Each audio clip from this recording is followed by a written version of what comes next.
Tyreek Hill, for those who don't know, just became a Dolphin, traded from the Chiefs in exchange for a first, second, and fourth round pick this year and a fourth and a sixth next year. Do you, let me ask you this. If you know you have that 30th pick or that 29th pick, which you do, would it be worth the Chiefs trying to trade up and, you know, and maybe throw in another pick for somebody else to move up to get an edge rusher like the Johnson kid from Florida State, who in some accounts is the best player in the draft? I don't think you have to.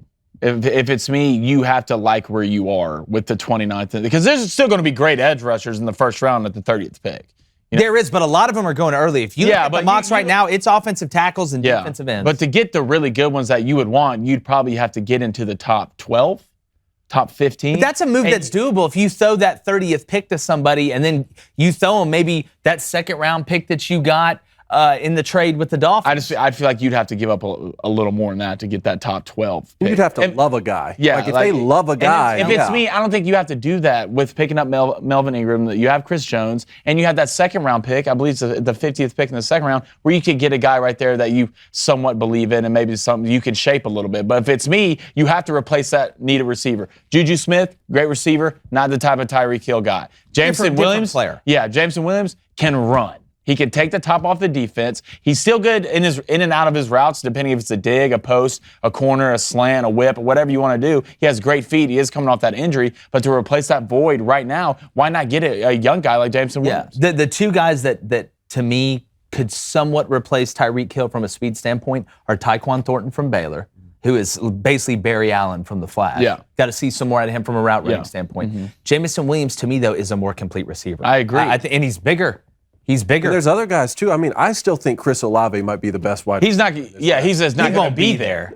No, fine. But Garrett Wilson could be there at that point. He'll be there the signing of Juju Smith-Schuster is what makes this so interesting. That's why I don't feel like the Chiefs need to go out and panic. Yeah, he's a different guy, but that still gives you a great option to not have to go out and do anything crazy if you're the Chiefs. Now, I think a few things are true right here. Without Tyreek Hill, I don't know if the Chiefs win that playoff game against the Bills. Yeah. I just don't know if they do. So, yeah, it is a big loss, but I still feel like the Chiefs won this trade. I mean, a first, second, fourth, and next year a fourth and a sixth, that's a lot for this guy. And Tyreek's making there's a lot of money that's going away that you're kind of taking care of. And a guy that is getting toward I'm not saying right now, but he's going to be at the back end of his career a whole hell of a lot quicker than Jameson Williams. That's an important point. And it is, because that's just the way you got to look at it. Because he's an explosive guy. He's a very explosive. But we're not talking about. But he's not only. He's not only, but he's not Larry Fitzgerald. I mean, Larry Fitzgerald, you could look at exactly. That's well, Larry could run too. Yeah, Larry can move. But let's don't confuse him. I mean, we said this the other day about John Morant, right? We said those guys who jump the highest, they fall the hardest sometimes, right? Mm-hmm. The difference between a John Morant and a Luka Doncic, if you had to say who would play longer and be able to play at the level they are at for longer, you would take someone like Luka. Well, I agree with Jake's point on Tyreek Hill. How many more productive years will he be able to be this explosive? Yeah. I'm not saying he can't go get you big catches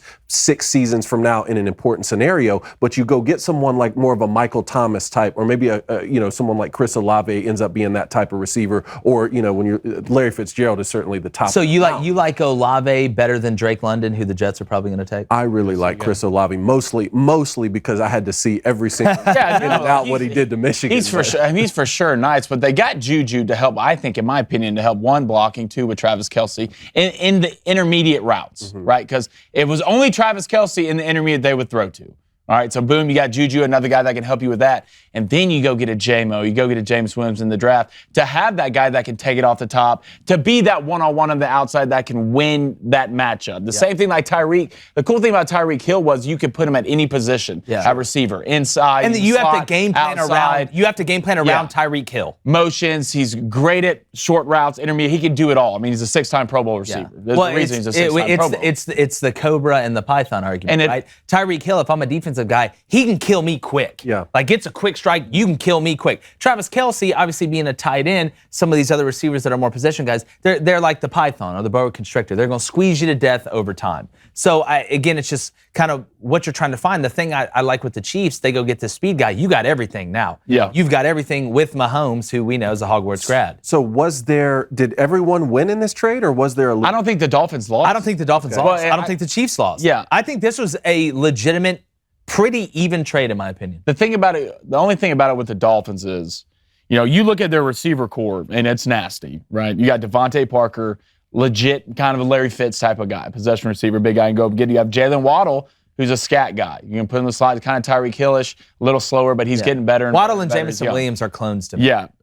Well, Jameson Williams is 6'4". Well, I mean, Waddle's not a midget. I think he's 5'11". Is he that short? I don't think he's a little bit taller than that. Okay. Oh, we'll double. But anyway, I mean, you add Tyreek Hill, and you got Mike Gesicki at tight end, who Mike had a big year last year, especially He's later in underrated. the year. But the only thing I worry about with the Dolphins, you're giving up all these picks, and you still have one of the worst offensive line. You did sign Terrion Armstead. You got the right tackle on Armstead.